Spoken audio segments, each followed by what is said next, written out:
나의 인생 좌우명 최영철. 78년을 살아온 나에게 좌우명이 있다. 목표를 정했으면 목표를 향해 나가야 한다. 이 좌우명은 내가 목릉현 하서향 갱신소학교 4학년을 다닐 때 담임교사이신 이룡빈 선생님께서 나에게 하신 교시다. 1957년 6월 1일 오후 갱신소학교에서 6월 1일 국제아동절을 맞으면서 학생 이상 발표 모임을 가졌다. 나보다 먼저 발표한 이상은 대개 이렇다. 전투 영웅, 자동차 운전수, 목수, 야장, 포수, 재봉사, 요리사, 출납원 등등이었다. 그때의 내가 발표한 이상은 남달랐다. 저의 이상은 대학교로 가는 것입니다. 나의 이상 발표에 학생석에서 조소가 터졌다. 영철이 없는 저 자식 무슨 헛소리를 죄치는 거니? 대학교? 변속간에나 가라고 그래라. 저 자식이 대학교에 가면 내 손바닥에 장을 지지겠다. 그때의 담임교사이신 이룡빈 선생님께서 조소를 제지시키시고 엄숙히 말씀하셨다. 최영철 학생의 이상은 매우 훌륭한 이상입니다. 우리는 그의 이상을 조소할 것이 아니라 지지해야 합니다. 최영철 학생은 대학교로 가는 목표를 정했으면 앞으로 나아가야 합니다. 이룡빈 선생님께서 하신 이 교시는 그때부터 나의 좌우명이 되어 나의 인생을 이끌었다. 내가 이 목표를 정한 다음 생각밖의 재난이 나한테 덮쳐들었다. 5년 후 5학년 후학기에 기말고시를 며칠 앞두고 나는 뱀한테 오른쪽 발등을 물렸다. 당시 갱신촌에는 의사도 병원도 없었다. 10km 떨어져 있는 현성의 병원으로 가려면 2시간이 걸린다. 그 사이에 뱀독이 전신에 퍼져 죽을 수도 있는 것이다. 그때의 마을의 한 할아버지께서 엄마한테 토방법을 알려주셨다. 먼저 천끈으로 발목을 동여맨다. 그리고 30분에 한 번씩 풀었다가 5분 뒤에 다시 동여맨다. 그런 후 볶은 돼지똥을 물에 풀어 한 사발 마시면 뱀독이 전신에 퍼지는 걸 막는다. 엄마는 나에게 돼지똥물을 마시겠는가를 물으셨다. 나는 살아서 대학으로 가기 위해 마시겠다고 했다. 나는 두 눈을 질끈 감고 돼지똥물 한 사발을 굽냈다. 그런 후 창포 뿌리를 삶은 물에 뱀한테 물린 발을 담궜다. 3시간 후 짓지은 창포 뿌리를 뱀한테 물린 상처에 놓고 천끈으로 동여맸다. 이틀에 한 번씩 갈아붙인다. 뱀한테 물린 그날 밤에 자지 말아야 한다. 내가 밤에 잠들지 않게 하려고 엄마는 석유 등잔을 켜지 않고 명절 밤에만 켜는 촛불을 켜주셨다. 나는 밝은 촛불이 그냥 켜져 있는 것이 아까운 생각이 들어 산수 조선어 한어의 기말시험 복습 문제를 보았다. 그런데 장밤 공부만 할 수 없다. 그때의 형님은 강철은 어떻게 단련되었는가란 소설책을 나에게 주었다. 나는 처음으로 소설책을 보았다.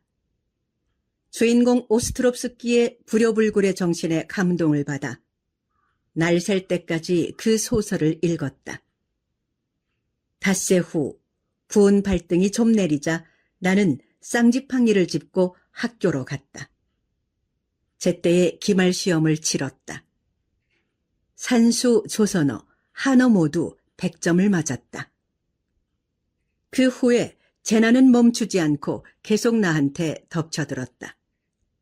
초중 1학년 후학기에 풍습성 관절염에 걸렸다.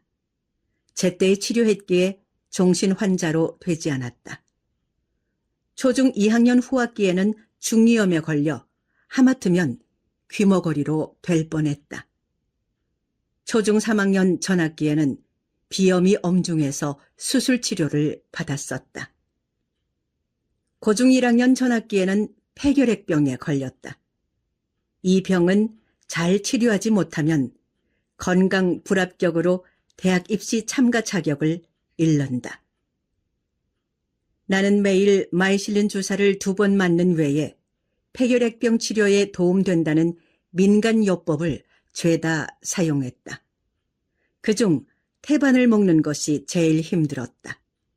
대충 씻어 잘게 자른 태반을 씹지 말고 삼켜야 한다.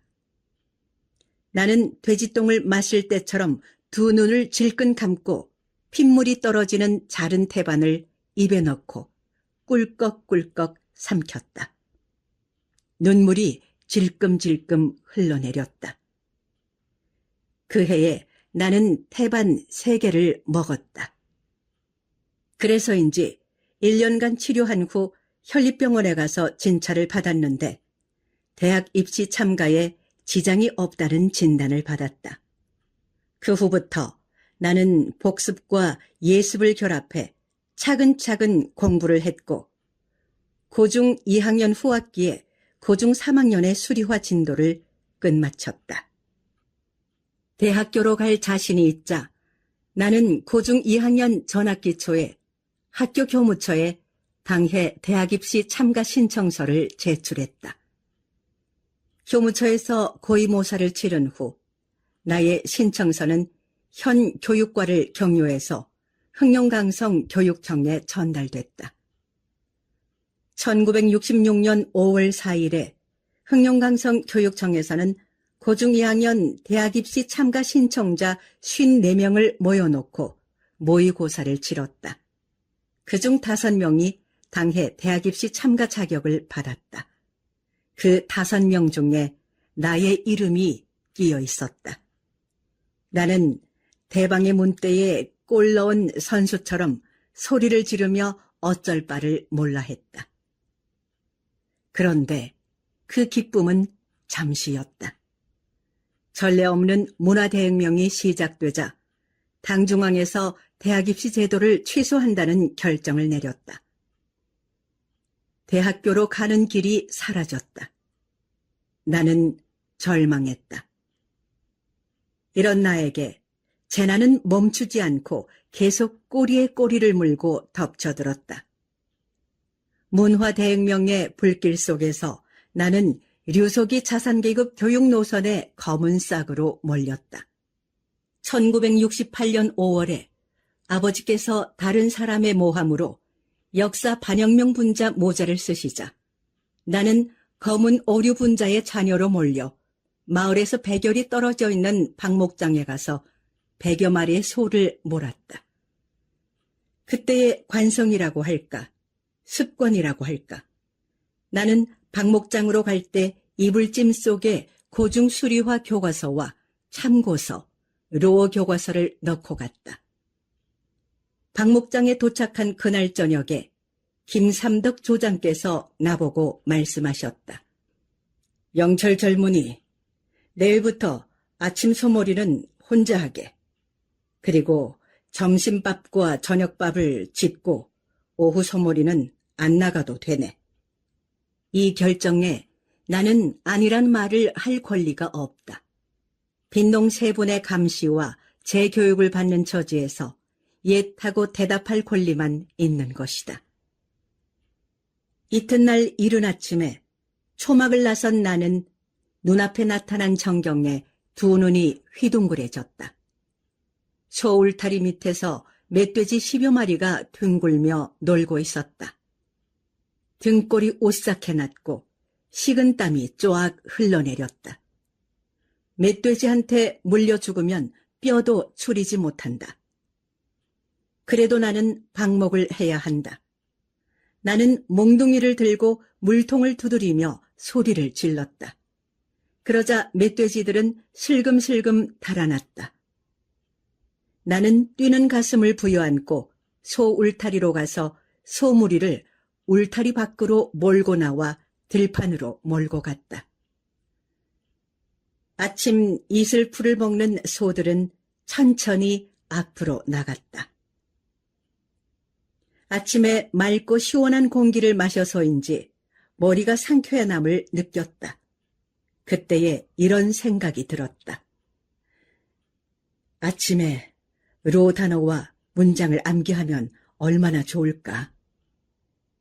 다음 날부터 나는 가슴속에 로 교과서를 품고 로 단어와 문장을 암기하면서 신나게 소몰이를 했다.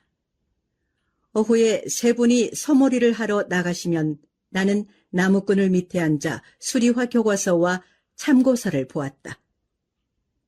3개월간 3번 훑어보았다. 어떤 문제가 어느 페이지에 있다는 것까지 잘 알 수 있었다. 소몰이가 끝난 후 나는 다른 일터로 갈 때 수리화 책을 번갈아 갖고 가보았다. 2년 후 아버지께서 역사 반영명 모자를 벗으시자 나도 검은 오류분자 자녀 대호 속에서 해제됐다. 1977년 6월에 국가교육부에서 대학 입시 제도를 회복했다. 대학교로 가는 길이 다시 열렸다. 그런데 나는 나이가 많아 대학 입시에 참가할 자격을 갖지 못했다. 그해 11월에 66기, 67기 고중 졸업생은 나이가 많아도 대학 입시에 참가할 수 있다는 보충 정책이 발표됐다. 나는 간신히 대학 입시 참가 자격을 갖게 됐다. 12월 24일, 25일에 대학 입시 시험장에 들어가 시험을 치렀다. 시험 성적을 예측해보니 괜찮았다. 그런데 나는 피식 웃었다. 나이가 많은 나를 어느 대학에서 데려가냐? 그런데 생각 밖으로 1978년 설날 오전 10시에 나는 연변대학 입학 통지서를 받았다. 그때의 이룡빈 선생님께서 제일 반가워하셨다. 영철아, 너 정말 대단하다. 대학생 제자가 있을 것은 꿈에도 생각지 못했다. 김삼덕 조장께서도 더없이 기뻐하셨다. 나 소몰이를 할 때 영철 젊은이가 남다르다는 것을 보았어. 그 어려운 시절에 이불집 안에 있는 고중교과서를 보았지. 그때의 감동을 받은 나는 영철 젊은이에게 오후에 공부를 할 시간을 주려고 아침 소몰이와 점심 저녁 밥 짓기를 시켰던 거였어.